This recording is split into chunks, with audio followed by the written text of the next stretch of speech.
bonjour à tous. Bonjour. Et puis aujourd'hui, c'est un petit peu la période. Alors je vous propose d'entendre quelques mots sur la couronne de l'Avent. C'était pas prévu au programme, hein, mais j'ai changé parce que j'ai trouvé que c'était bienvenu à cette époque. Alors la couronne de l'Avent, ce sont les Romains qui ont repris une ancienne tradition pré-païenne célébrant le solstice d'hiver. Cette tradition remonterait à 200 ans avant Jésus-Christ. Elle incarnait la renaissance du soleil. Les maisons étaient décorées de feuillages et de branchages couleur verte pour incarner la vie. Ce sont les légionnaires qui propagèrent au cours de leurs différentes intrusions cette tradition dans tous les pays germaniques voisins. Elle répondait à un besoin de ces peuples qui ont toujours eu un rapport particulier avec la lumière du soleil, qui représente pour eux un défi permanent face aux ténèbres. Très vite, ils reprirent cette tradition sous forme de couronne. Celle-ci était offerte en cadeau, en même temps qu'on présentait les vœux. Quant aux destinataires de la couronne, ils étaient invités tout simplement à la suspendre chez eux. La couronne prit, en se popularisant, une seconde signification, celle de l'hospitalité. Suspendue à la porte d'entrée, elle annonçait un accueil fraternel garanti à toute personne qui franchissait le seuil de la maison. Le temps passe. Et c'est le pasteur allemand, éducateur théologien, Johann Henrik Wichern, fondateur d'une institution pour enfants pauvres, qui eut l'idée, en 1839, à Hambourg, pour faire patienter les enfants qui sans cesse demandaient « Eh, c'est quand Noël ?»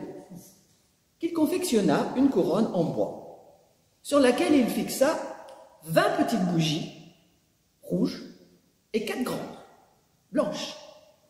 Et ainsi, à partir du 1er décembre, chaque jour, un enfant allumait une petite bougie rouge, et le dimanche, la grosse bougie blanche. Mise en perspective du projet de Dieu qui court à travers les siècles, les chrétiens ne reprirent cette tradition qu'au XVIe siècle. Et ce n'est qu'à partir de 1860 qu'en Allemagne, ils reconnurent officiellement la couronne de l'Avent, en la recouvrant toutefois de plusieurs feuilles de sapin. Posées sur une table ou accrochées au plafond, 4 bougies marquent les 4 semaines qui précèdent la nativité. Avant, qui vient du mot adventus, en latin signifie arrivé ou venu. Et c'est depuis Grégoire Ier que l'Avent marque le début de l'année ecclésiale. La couronne chrétienne fait de la couronne le symbole de la royauté du martyr. Elle évoque le Messie-roi, Jésus venu dans la crèche. Le cercle fermé de la couronne symbolise l'éternité donnée à la vie par la résurrection du Christ. Le vert, des feuillages qui entourent la couronne, symbolise la vie. Et les bougies, la lumière de Noël qui vient éclairer le monde. Les 4 bougies représentent donc le salut du monde. Une des symboliques des bougies peut se définir ainsi. Le pardon. La première, c'est le pardon que Dieu accorde à Adam et Ève. Certes, il les chasse, ils meurent sur la terre, mais ils vivront en Dieu.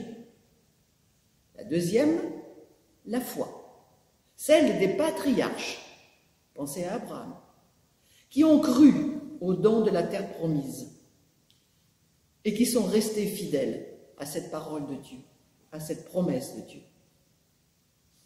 La joie, c'est la troisième bougie, qui vient de David, célébrant l'alliance et sa pérennité.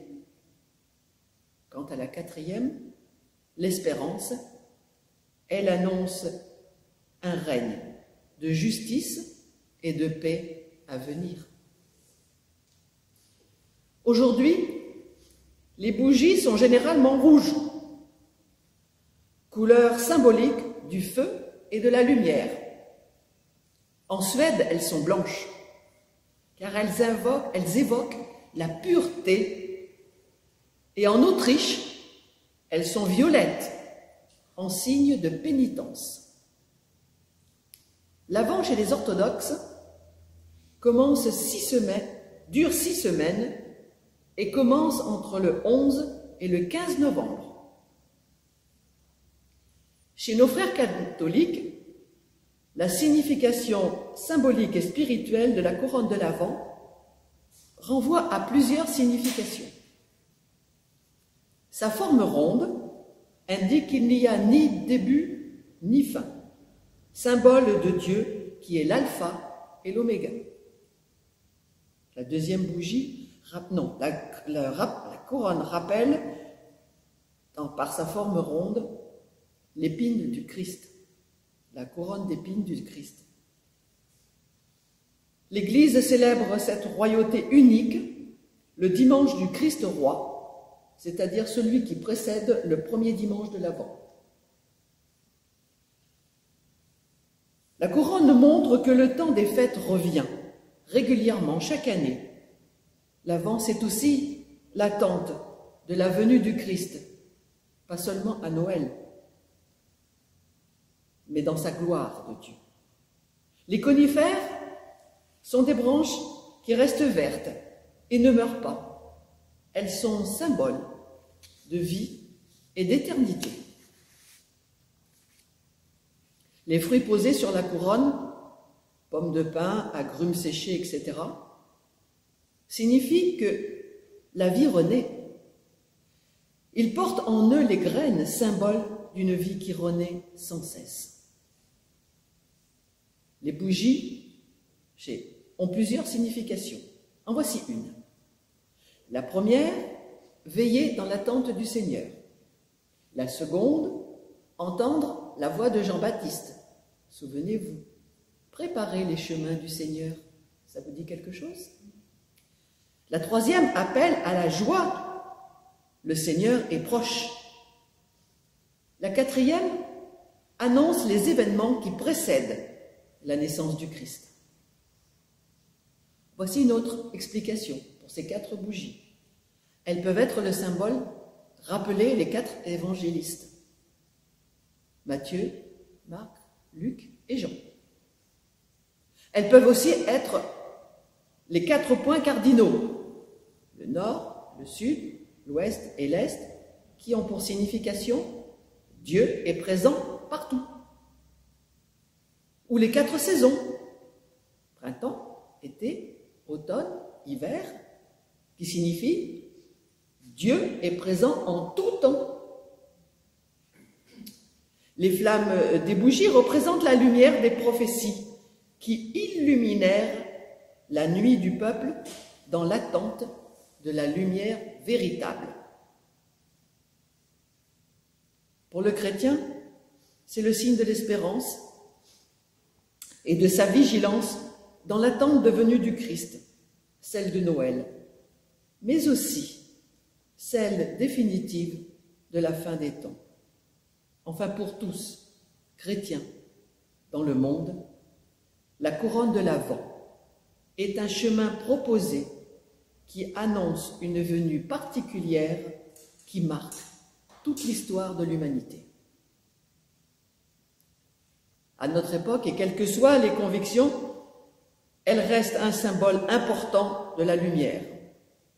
Dans la Bible, elle est nommée par les prophètes « Prince de paix, agneau de Dieu, Fils de Dieu ». Plusieurs figures prophétiques annoncent la venue de Dieu incarné, un Dieu qui se laisse reconnaître humblement par les plus modestes comme par les personnages les plus importants. Pensons aux mages et aux bergers. Et tout ça, celui qui arrive, ce nouveau-né, c'est celui des traits d'un pauvre, d'un nouveau-né, pauvre, né dans une crèche. Alors cette simplicité nous donne peut-être le ton de l'Avent et nous laisse à nous chrétiens le temps de relire et de méditer l'histoire du salut chrétien, en nous invitant à partager ce temps particulier dans une simplicité de vie, à l'image du nouveau-né de la crèche. Et maintenant, je vous propose un autre regard, c'est l'histoire. 4 bougies qui brûlaient lentement. L'ambiance était tellement silencieuse qu'on pouvait entendre leur conversation. La première dit « Je suis la paix ». Cependant, personne n'arrive à me maintenir allumée. Je crois que je vais m'éteindre.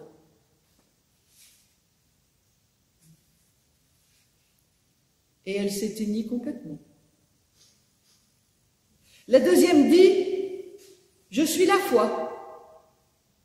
Dorénavant, je ne suis plus indispensable. Cela n'a pas de sens que je reste allumée plus longtemps. Quand elle eut fini de parler, une brise souffla et l'éteignit. Triste, la troisième bougie se manifesta à son tour. Je suis l'amour. Je n'ai pas de force pour rester plus longtemps allumée. Les personnes me laissent de côté et ne comprennent pas mon importance. Elles oublient même d'aimer ceux qui sont proches d'eux. Et sans plus attendre, elle s'éteignit. Soudain, un enfant entre et voit les 3 bougies éteintes. « Pourquoi vous êtes-vous éteinte? Vous deviez rester allumée jusqu'à la fin. » Et en disant cela, l'enfant commença à pleurer. Alors la 4e bougie parla. Écoutez. « N'aie pas peur. Tant que j'ai ma flamme, nous pourrons allumer les autres bougies, car je suis l'espérance. » Avec des yeux brillants, l'enfant prit la bougie de l'espérance et alluma les autres. Alors, que l'espérance ne s'éteigne jamais en nos cœurs et que chacun de nous puisse être l'outil nécessaire pour maintenir l'espérance, la foi, la paix et l'amour.